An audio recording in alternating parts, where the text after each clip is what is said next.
Bien, vamos a meditar la palabra entonces en el Evangelio de San Marcos y vamos a mirar la palabra en Marcos 10, verso 17 hasta el versículo 31. Dice así la palabra del Señor: Al salir él para seguir su camino, vino uno corriendo e hincado la rodilla delante de él, le preguntó: Maestro bueno, ¿qué haré para heredar la vida eterna? Jesús le dijo: ¿por qué me llamas bueno? Ninguno hay bueno, sino solo uno, Dios. Los mandamientos sabes: no adulteres, no mates, no hurtes, no digas falso testimonio, no defraudes, honra a tu padre y a tu madre. Y entonces respondiendo, le dijo: Maestro, todo esto lo he guardado desde mi juventud. Entonces Jesús, mirándole, le amó y le dijo: una cosa te falta.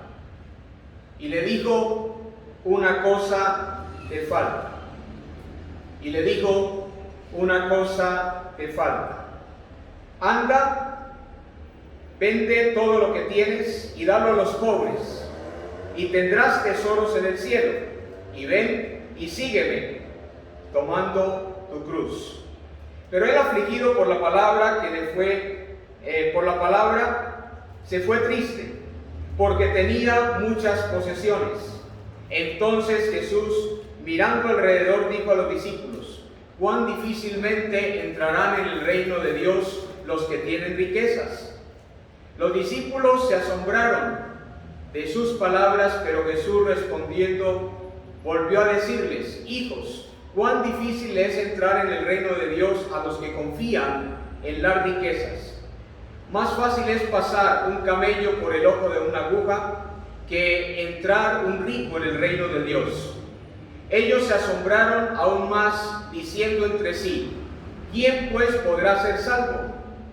Entonces Jesús, mirándolos, dijo: para los hombres es imposible, mas para Dios no, porque todas las cosas son posibles para Dios. Entonces Pedro comenzó a decirle: he aquí que nosotros lo hemos dejado todo y te hemos seguido. Y respondió Jesús y le dijo: de cierto te digo que no hay ninguno que haya dejado casa, o hermanos, o hermanas, o padre, o madre, o mujer, o hijos, o tierras por causa de mí y del Evangelio, que no reciba 100 veces más ahora en este tiempo, casas, hermanos, hermanas, madres, hijos y tierras, con persecuciones, y en el siglo venidero la vida eterna. Pero muchos primeros serán postreros, y los postreros serán primeros. Damos gracias al Señor por esta palabra. Vamos a orar. Nuestro Padre, gracias te damos en el nombre precioso de Cristo Jesús por exponernos a tu palabra. Gracias, Señor, porque a través de ella tú nos presentas el consejo eterno para que cada uno de nosotros vivamos la manifestación de tu misma presencia y de tu misma persona a través de nuestra vida, Señor. Gracias por la vida de cada hermano y de cada oyente que va a escuchar esta palabra. Oro para que ella haga siempre el efecto que tiene que hacer en el corazón de cada persona. Que nos hable profundamente y nos permita, Señor, ser expuestos al diagnóstico de cómo tú nos observas, de cómo tú nos miras. En el nombre glorioso y precioso de Cristo Jesús. Amén. Esta palabra tiene unas lecciones muy interesantes. Jesús está aquí hablando con un joven que era rico. Y cuando nosotros observamos y estudiamos un poquito con más detenimiento los idiomas originales, nos damos cuenta de que este joven era una persona de alta influencia, era una persona de una gran principalidad, era una persona de gran influencia en la sociedad de su época. Por lo menos una de las palabras que se utiliza en el idioma original así nos permite dilucidar la altura que tenía este joven en la presente sociedad en la que él estaba participando. Uno pensaría que la lección mayor de esta historia, de este hombre rico, es acerca de las riquezas. Y bien es cierto que uno de los pensamientos centrales de esta historia es acerca de las riquezas. Pero el Señor concluye en el versículo 31 diciendo: pero muchos primeros serán postreros y los postreros serán primeros. Quizás este joven, por su forma de ser, pudo de pronto considerar que él era la persona más calificada para entrar en el reino de los cielos, para heredar la vida eterna. Y este joven encontramos que tenía ciertas características de verdad muy óptimas. Este joven tenía unas características muy interesantes. En primer lugar, mire que era una persona respetuosa. Dice que vino corriendo delante de Jesús y se hincó la rodilla. Esto obviamente nos muestra a nosotros que el hincarse las rodillas delante de Dios y el doblegarse delante de Dios, porque estaba realmente frente a la presencia de Dios mismo, no necesariamente significa que quien dobla sus rodillas ha doblegado realmente su vida y ha doblegado su corazón delante de Dios. Este joven vino reverentemente delante de Jesús. Dice que hincado la rodilla vino delante del maestro para preguntarle a él. Y la pregunta que le hace el maestro: ¿qué haré para heredar la vida eterna? Una segunda característica que nos muestra es que este joven tenía preocupación por cosas trascendentales en la vida, como lo que es la vida eterna. De pronto hay muchas cosas que pueden preocupar a otras personas y pueden ser cosas que no son tan trascendentales como la verdadera pregunta que debe preocupar a todo ser humano, que es la vida eterna, la vida en el más allá. Creo que realmente este joven entendía que había una razón de ser de la vida mucho más allá de esta vida, porque creo que la razón de vida del más allá es la verdadera razón de vida del más acá. Es de esta vida. La razón de ser de la vida del más allá es realmente la vida del más allá, la que le da razón a nuestra vida presente. Pero además, una tercera característica que podemos notar, mis amados, es que este joven era una buena persona. Cuando analizamos a este joven, nos damos cuenta de que era una buena persona. Este joven tenía ciertas características muy interesantes. Cuando el Señor le dice los mandamientos, ¿sabes? A lo mejor a muchas personas, si les preguntáramos los 10 mandamientos, no se lo sabe, o a lo mejor lo sabe equivocamente. Los 10 mandamientos están en 2 textos de la Escritura. Están en Éxodo capítulo 20, después de que Dios ha liberado, ha emancipado al pueblo de Israel, después de que a través de los 19 capítulos del libro de Éxodo nos está mencionando todo el proceso que Dios utilizó para emancipar al pueblo de Israel, para liberarlo de la esclavitud egipcia. Después de esa liberación llega el tiempo de la legislación. Y Dios le dice a ese pueblo que se exponga ante su ley, que se exponga ante las demandas de su justicia y que le pregunta si realmente quieren obedecerle. Están en Éxodo capítulo 20 y no sé cuántos se han preocupado de pronto en algún momento por especificar cuáles son esos 10 mandamientos de acuerdo a como la Biblia los presenta. También están en Deuteronomio capítulo 5. Allí están los 10 mandamientos. En lo que llamamos la segunda ley, el libro de Deuteronomio. Deuteronomio significa por segunda vez Dios da a conocer la ley.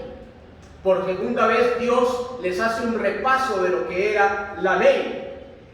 Y este joven, cuando el Señor le dice, sabe los 10 mandamientos, cosa que quizás muchas personas hoy ni sepan los 10 mandamientos, que constituye básicamente la ética universal, la moral universal, las bases y los principios descriptivos de la ética mundial, de la ética internacional, de la ética internacional y general.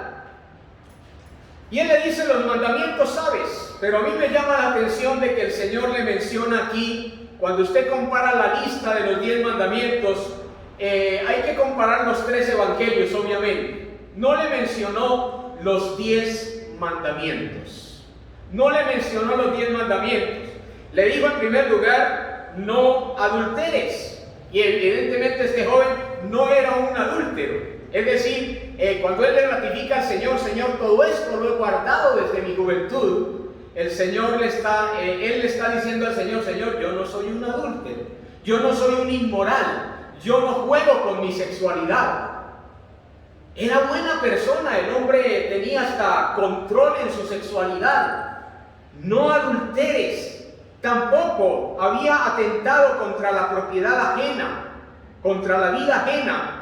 No mates, tampoco era ladrón, tampoco decía un falso testimonio. Cuando alguien se acercaba a decirle algo de otra persona, este joven de ninguna forma sostendría un falso testimonio en contra de otra persona. Tampoco cometía el pecado del defraude. La defraudación es un pecado. Hay gente que defrauda los sentimientos, hay gente que defrauda los afectos, hay gente que defrauda en los negocios, hay gente que defrauda las expectativas. Este joven tampoco llenaba de falsas expectativas a nadie, no cometía el pecado del defraude.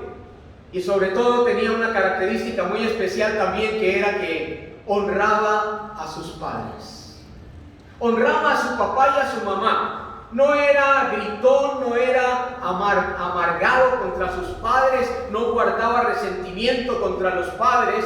Era un joven que sabía respetar a sus padres. En términos generales, era un buen moralista. Este joven tenía un buen comportamiento, tenía una buena conducta, un buen comportamiento, además de esas otras cualidades que ya he mencionado. Pero quisiera hacer una pregunta. ¿Qué tan bueno es realmente ser suficientemente bueno delante de Dios?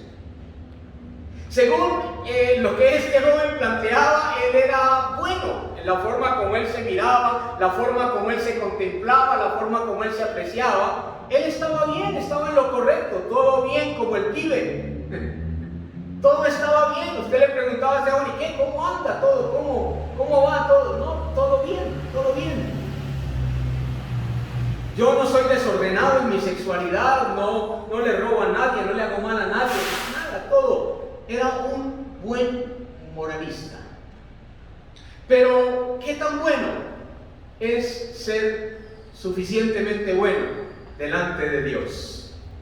Pues aquí está la inquietud. El Señor le dice, te falta una cosa.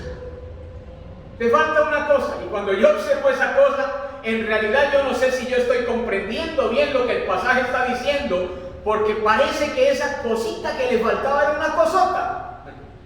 Parece que esa cosa que le faltaba a este joven y le estaba faltando no era una cosita pequeña. Realmente era una cosa que se multiplicaba, era una cosa que le faltaba y era una cosa que se multiplicaba. Él entonces respondiendo le dijo, maestro, todo esto lo he guardado desde mi juventud. Vale la pena reconocer antes de examinar qué era lo que le faltaba a este joven, exponer, mis amados hermanos, que cuando nosotros creemos exponer nuestra buena conducta y nuestro buen comportamiento frente al carácter de aquel que realmente es bueno, vale la pena decir que hay personas que creen que son buenas y que creen que están bien porque no están cometiendo ciertos pecados, porque no están infringiendo ciertos pecados, para ser más precisos 6, en este caso que nos menciona los 10 mandamientos, 6 que nos menciona, de esos 10 mandamientos, cuando una persona cree que está bien delante de Dios por su buen comportamiento, por su buena conducta, por su buena religiosidad, esa persona está tendiendo a opacar la bondad de Dios. Y creo que ahí está una de las claves de por qué el Señor le dice: ¿por qué me llamas bueno?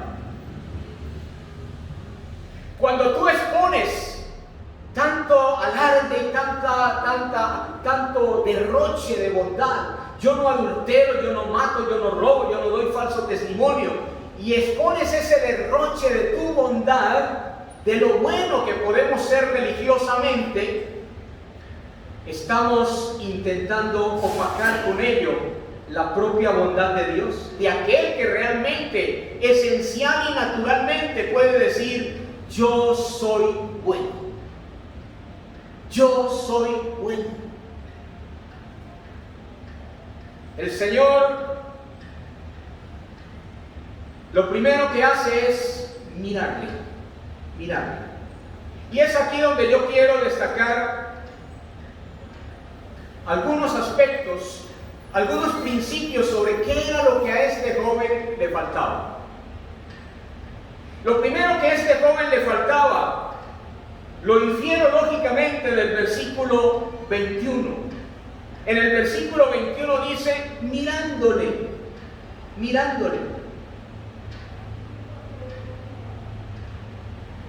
¿Qué nos falta a nosotros para realmente reconocer nuestra verdadera condición delante de Dios? Ser mirados por Dios.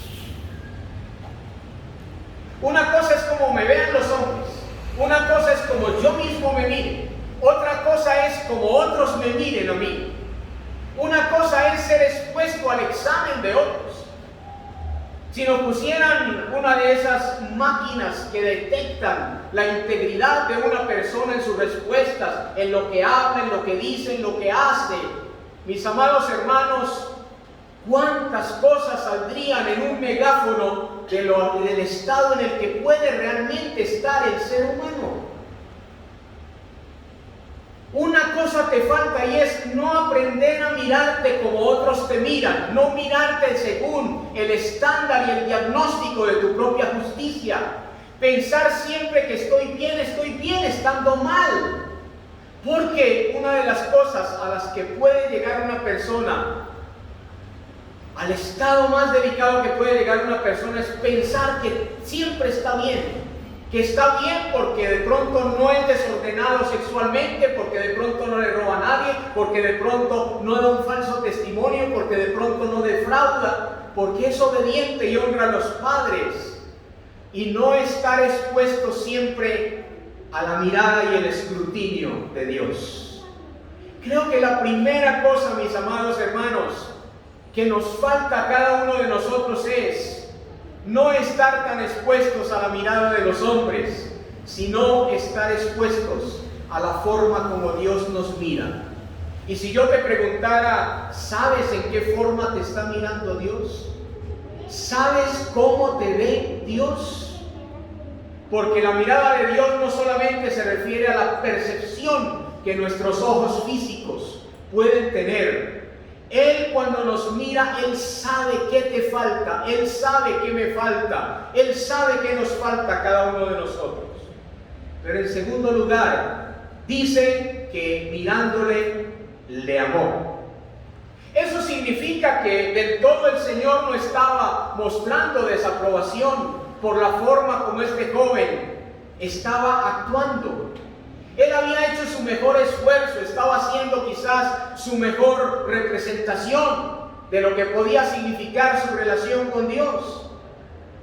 Mirándole, le amó. Y qué bueno que a pesar de que el Señor nos mira tal y como somos, a pesar de que el Señor mira nuestras faltantes, mira lo que nos falta, el Señor siempre que nos mira con amor. Dios nos ama, porque a veces Dios no nos mira conforme a nuestra necedad. A veces Dios nos mira conforme a nuestra necesidad. A veces Dios no nos mira por nuestras necedades. Cuando creemos que estamos bien, Quizás porque así me siento bien, o quizás porque así pienso que estoy bien, o que así de pronto decido que estoy bien. El Señor no nos mira por nuestras necedades, Él nos mira por nuestra necesidad, y eso sí, está muy presto y dispuesto para suplir la necesidad de cada uno de nosotros. Mis amados, puede ser que pensemos siempre que estamos bien. Así como estoy, la vida cristiana que llevo, la práctica religiosa que yo tengo está muy bien. Pero déjame decirte, es importante exponernos al escrutinio de Dios. Él nos mira y Él sí sabe cómo está tu condición delante de Dios. Los hombres pueden mirarnos de una forma, tú te puedes mirar de otra forma, pero solo Dios sabe realmente cómo estamos delante de Dios. Pero te tengo buenas noticias, el Señor nos ama. El Señor nos amó. El Señor nos ama de tal forma que aún con todo y nuestras faltantes, el Señor deposita un amor que está dispuesto a sacrificarse por cada uno de nosotros. Esta palabra le amó, aquí viene de la palabra del amor ágape, que es el amor que está dispuesto a sacrificarse por ti, es el amor que está dispuesto a darse y entregarse por ti. Una cosa te falta, número 1, ser expuesto al escrutinio de Dios, no de los hombres, no de la iglesia, no del apóstol, no del pastor, no del ministro de la iglesia, no de la sociedad. Si Dios está mirando tus faltantes, es a ese diagnóstico al que debemos de prestar atención. Número 2, Dios te ama. Dios nos ama a nosotros. Somos amados por Él. Nunca deja de amarnos ni retira su amor de cada uno de nosotros, aún con todo y nuestras faltantes. Pero, ¿qué más le faltaba a este joven? Esa cosa que le faltaba, que se estaba multiplicando. Entonces Jesús le dijo, mirándole le amó y le dijo, una cosa te falta, anda y vende todo lo que tienes y dalo a los pobres. Lo tercero que le hacía falta a este joven era aprender a ser generoso, aprender a dar. Desprenderse de lo material, aprender a ser generoso para la obra y para una buena causa, filantrópica por un lado, porque mostraría amor hacia los pobres, el beneficio social hacia los jóvenes, hacia las personas necesitadas, pero finalmente le dijo, vende lo que tienes y dalo a los pobres. Te hace falta aprender a ser generoso. La generosidad, mis amados hermanos, no es una imposición de parte de Dios para nuestras vidas. La generosidad es algo que tiene que salir de nuestra propia naturaleza cristiana. El que es cristiano y guarda gratitud con Dios y tiene agradecimiento con Dios, aprende a ser una persona generosa. De hecho, uno de los proverbios dice que el que da al pobre le presta a Jehová. Tenemos que aprender a ser generosos, y este joven tenía que aprender a ser generoso, aprender a dar. Pero luego le dice, y tendrás tesoros en el cielo. Hay algo, una cuarta cosa que a él le faltaba, era aprender a atesorar. Aprender a atesorar, aprender dónde están los verdaderos tesoros de Dios para tu vida. ¿Cuántos esfuerzos, cuántas cosas hacemos para lograr las metas, los sueños, las cosas que queremos ver realizadas en nuestra vida. Y al final, a la vera del camino, nos damos cuenta, mis amados hermanos, de que muchas veces todo ese esfuerzo se ve mal remunerado, se ve mal representado y se ve mal recompensado.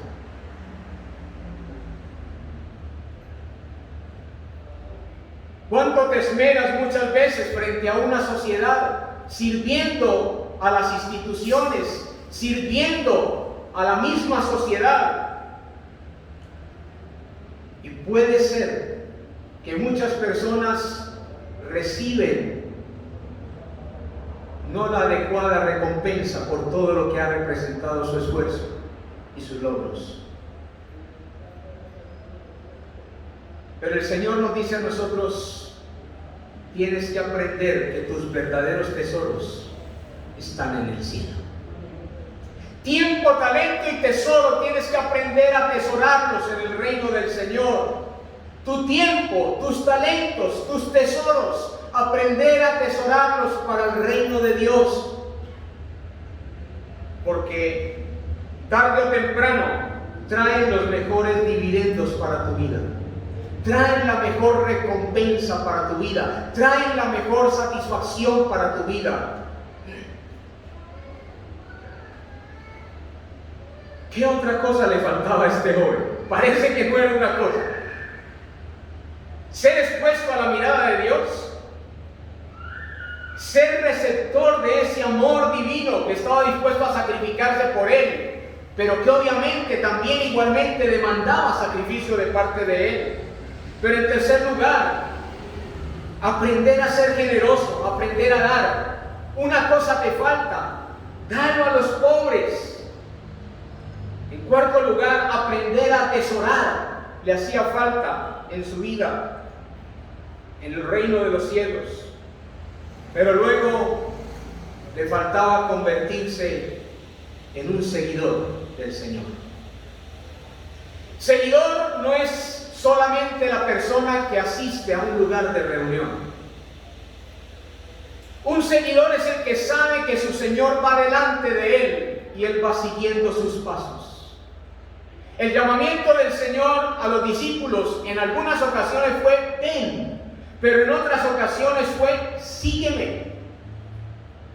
Porque las razones por las que muchos pueden venir delante del Señor pueden ser diferentes. Los motivos, las intenciones, lo que impulsa a una persona a venir a Jesús pueden ser diferentes razones. Puede ser una crisis y puede ser una razón válida. Puede ser un interés personal, puede ser la búsqueda de un beneficio personal, puede ser la búsqueda de un milagro, la búsqueda de una sanidad, la búsqueda de la provisión, puede ser cualquier otro motivo. Pero el Señor nos invita a seguirle. Y cuando Él nos invita a seguirle, mis amados, significa que no hay un trayecto por el que tú debas caminar, por el que tú y yo debamos andar, que en primer lugar el primero no haya caminado. Cuando el Señor te invita al camino del sacrificio, al camino del despojo, al camino de la cruz, cuando el Señor nos invita al camino de la abnegación y de la negación de nuestro yo, no hay un camino por el que el primero no haya transitado. El Señor no desea que nosotros seamos solo simpatizantes. No desea que seamos con el Señor simples asistentes a un grupo de reunión. El Señor desea que tú te conviertas en un verdadero seguidor del Señor. Que lo sigas con fidelidad, que lo sigas con un amor realmente dependiente totalmente de Él. Él le dijo: ven y sígueme, ven y sígueme. Y otra característica que menciona el texto en el versículo 21, estoy en el versículo 21, es: toma tu cruz. Toma tu cruz. Señor, un momentico, pero es que usted ya cargó su cruz por mí. Usted ya cargó la cruz por mí. Sí, pero el Señor nos hace partícipes a nosotros también de cada uno de sus sufrimientos, aunque a diferente nivel de expresión. El Señor le dice: una cosa te falta, toma tu cruz. No muchos hoy, creo que esto sencillamente significa una cosa: tienes que estar dispuesto inclusive a dar tu vida por mí. Tienes que estar dispuesto inclusive a morir por mí. Tienes que definir de una vez por todas la vida por la que quieres vivir y la muerte por la que quieres vivir. Tienes que entender que es necesario que mueras para que puedas vivir. En el reino de Dios no hay vida sin muerte. No hay resurrección si antes no ha habido la muerte y la vida. La vida humana de la que participamos.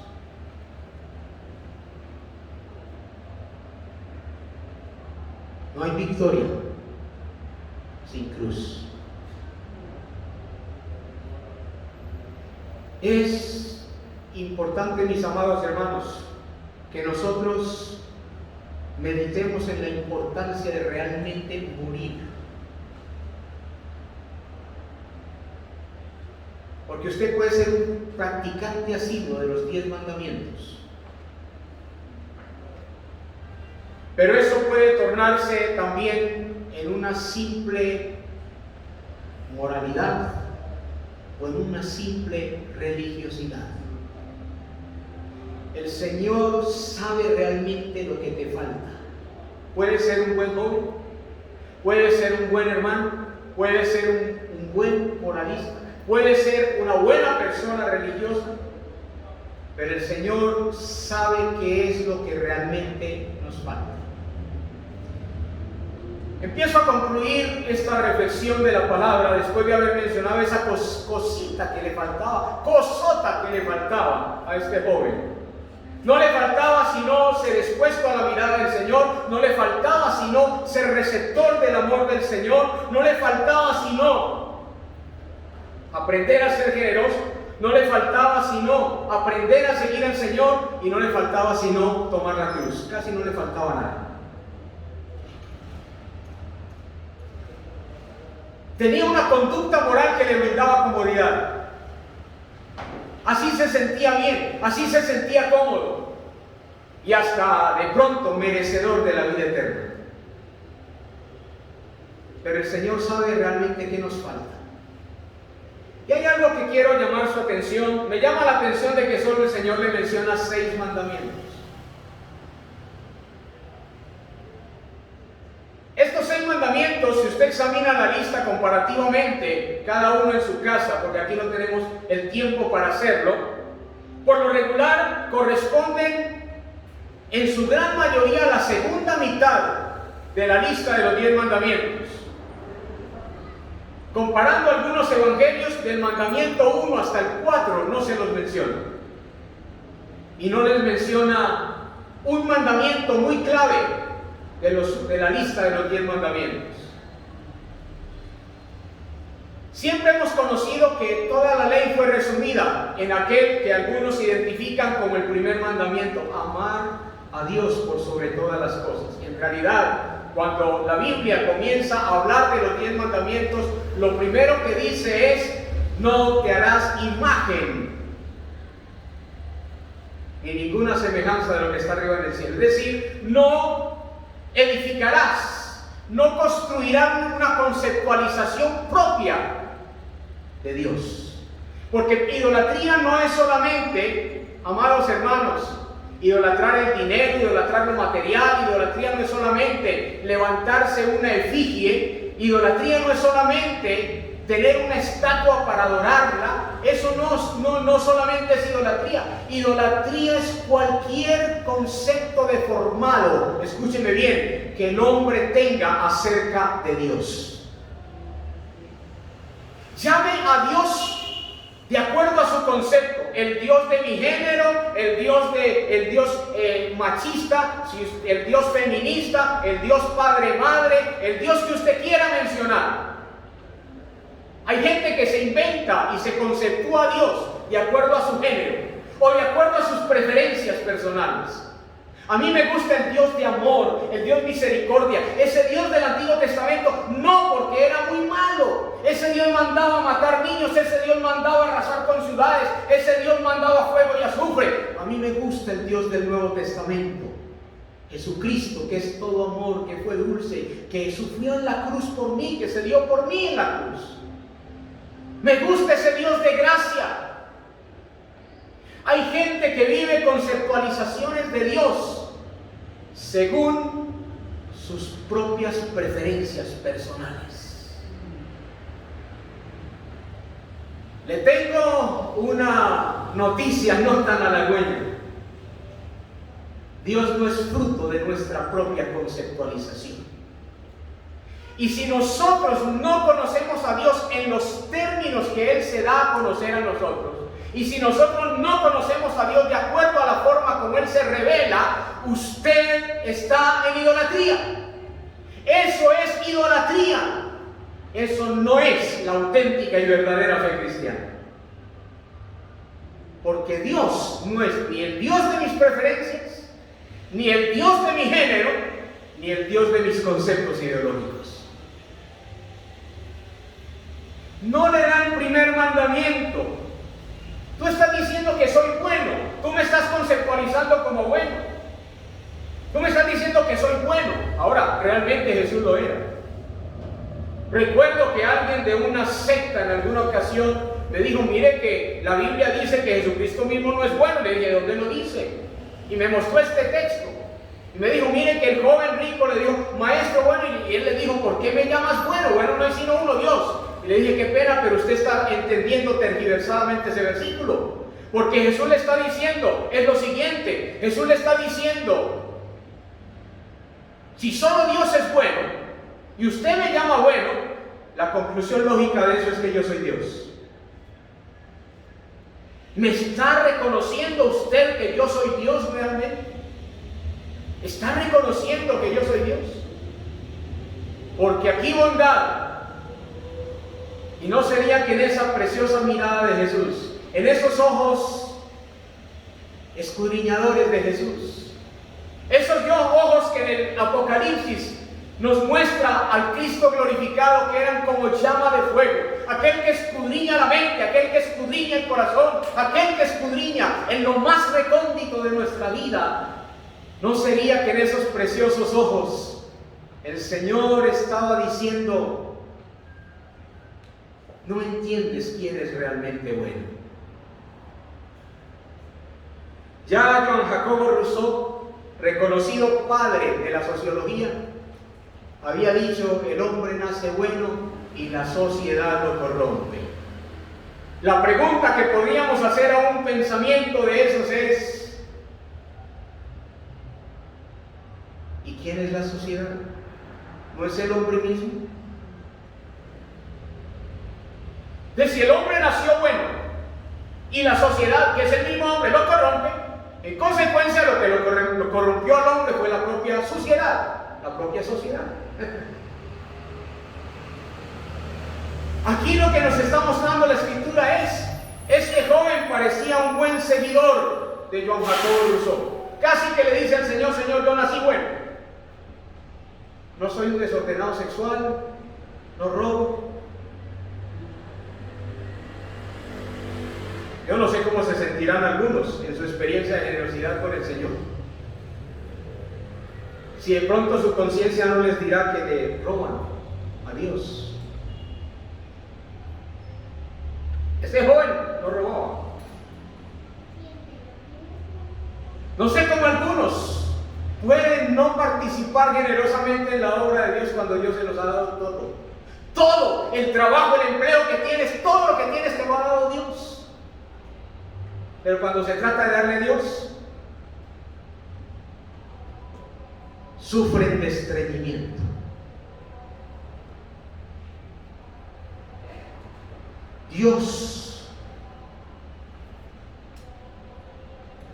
Dios es el verdaderamente bueno por esto.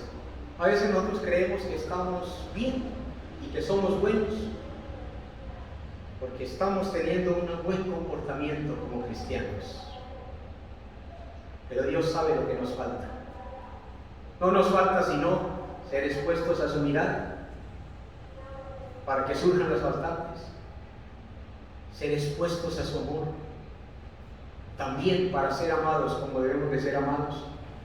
Porque hay tantas jovencitas y tantos jóvenes y tantos cristianos que se sienten solos, que se sienten abandonados afectivamente hablando. Si el Señor es el amor, si Dios nos amó con amor eterno, mis amados hermanos, si no hay un amor que pueda ser más grande que el amor de nuestro Dios, ¿por qué se sienten con hambre afectiva?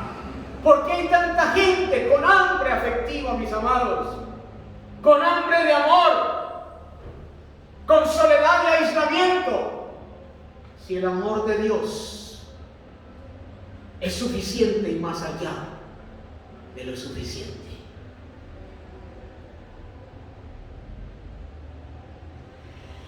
Por eso Él sabe lo que nos falta. ¿Crees que Dios no sabe que te falta un compañero? ¿Crees que Dios no sabe que te falta afecto? ¿Crees que Dios no sabe que te falta amor? Él lo sabe. Pero lo glorioso es que el amor de Dios ha sido derramado sobre nuestros corazones. No solamente nos falta aprender a ser generosos en respuesta y gratitud a lo que Dios nos ha dado. No solamente nos falta aprender a atesorar en el cielo, a saber dónde están los verdaderos tesoros. No solamente nos falta tomar la cruz y reconocer que no es mi propia bondad y perfeccionismo, sino que es aquel que es bueno para darme por gracia todo lo que yo necesito. Todo lo que yo necesito es la gracia de Dios sobre mi vida. Este joven llegó exponiendo su propia bondad, y me parece que así llegan muchos cristianos al lugar donde se reúnen exponiendo su propia bondad. Señor, pero es que yo no soy tan malo, yo no le hago mal a nadie. Vengo y me siento en mi sillita, estoy contento, disfruto del culto, salgo de aquí y hasta el próximo domingo vuelvo a resucitar. ¿Es eso realmente lo que Dios quiere de ti? ¿Es eso lo que Dios quiere de mí? Un conformismo y una resignación porque estoy bien. Que tú le exhibas tu propia bondad y le digas: yo no robo, yo no fumo, yo no mato, yo no. Me preguntaba alguna persona, y con esto finalizo.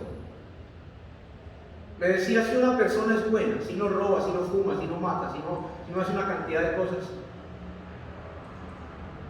¿por qué se va a condenar? ¿Por qué se va a condenar? Y yo le dije: por bueno. Por eso se condena, por bueno. Porque bueno que yo sepa, solamente hay uno que es bondad en toda su esencia y naturaleza, y ese es Dios. Es Dios.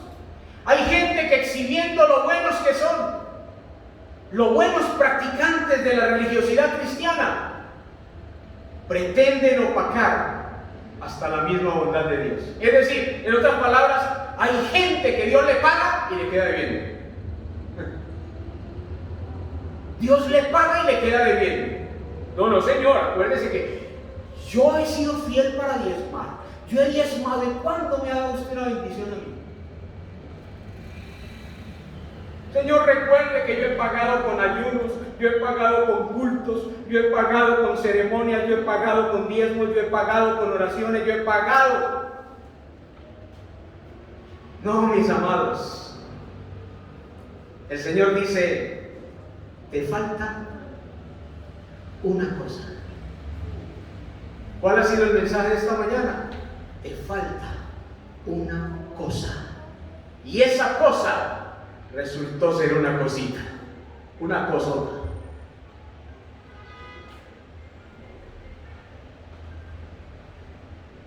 ¿Quieres exponerte a la mirada de Dios hoy? Si nuestros diezmos, si nuestras ofrendas se expusieran como la ofrenda de la viuda cuando diezmó, cuando ofrendó, si se expusieran a la mirada de Jesús, que Jesús dice que Jesús estaba mirando lo que echaban allí, los ricos echaban lo que les sobraba, pero hoy esta viuda echó todo lo que era su sustento. Si todos los detalles de nuestra vida se expusieran al escrutinio de Dios, ¿cuál sería tu faltante y cuál sería mi faltante?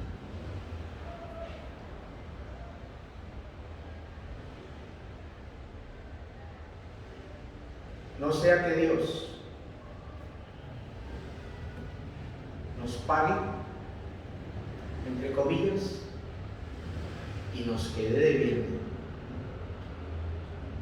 Déjame decirte que Él ya pagó todo lo que tenía que pagar. Sufrió toda carencia para que tú tuvieras provisión. Sufrió el menosprecio para que tú tuvieras amor. Sufrió la cruz para que tú pudieras resucitar. Sufrió la muerte para que tú pudieras tener vida. ¿Qué más le vas a pedir a Dios? No te basta con la salvación que Dios te ha dado, no nos basta con lo que Dios ha hecho por nosotros. Si son más suficientes nuestros hechos que lo que Dios ha hecho, déjame decirte que lo único que Dios demanda es lo que Él ha hecho, no lo que nosotros hagamos. Pero nuestros hechos sí tienen que ser resultado de nuestra fe en el Señor. Y con esta frase concluyo para que oremos. Decía alguien, el comienzo de las buenas obras, si realmente quieres tener obras que son resultado de tu fe, el comienzo de las buenas obras es el reconocimiento de mis malas obras. El comienzo del buen obrar es el reconocimiento de aquel que hizo la única obra que era necesaria para mi vida. Cierra tus ojos ahí donde estás y vamos a concluir con oración. Padre, gracias te damos por tu palabra, Señor. Señor, a veces pensamos que somos asiduos moralistas, cumplidores de los 10 mandamientos. Que por la religiosidad, Señor, que de pronto practiquemos, tú estás en deuda con nosotros. Pero, Señor, otro mandamiento que no le diste a este joven fue no codiciarás. No lo mencionaste, Señor. Y no mencionaste que te tenía que amar a ti por sobre todas las cosas. Porque tú sabías dónde estaba la faltante, Señor. Tú sabes dónde está la faltante de muchos de nosotros en el pueblo cristiano, Señor. Hemos aprendido muy bien la religión. Hemos aprendido muy bien lo ceremonial. Hemos aprendido muy bien, Señor, el lenguaje evangélico. Hemos aprendido muy bien las jergas evangélicas, Señor. Pero tú quieres esencia de vida. Tú quieres, Señor, una deponencia real de nuestro yo. Un despojo real, Señor amado, de nuestra vida con todo lo que somos y tenemos, para rendirlo ante tu cruz, Señor. Señor,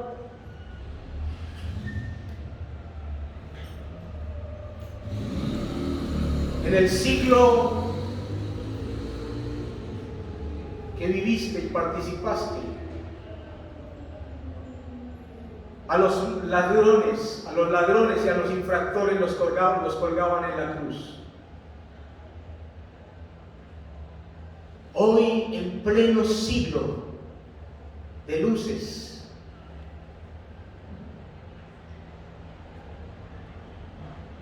las cruces las cuelgan en el pecho de los ladrones. Señor, Si algo hemos robado de ti, desde tu gloria hasta todo lo que a ti te pertenece, hasta todo lo que tú demandas de nuestra vida, perdón, Señor, perdón, perdónanos. Perdónanos, Señor amado, y ayúdanos, Señor, a reconocer tu gracia, tu mirada de amor, porque aunque sabes lo que nos falta, Señor, nos miras con amor. Tienes compasión de cada uno de nosotros, Señor, y nos miras con una mirada amorosa, Señor.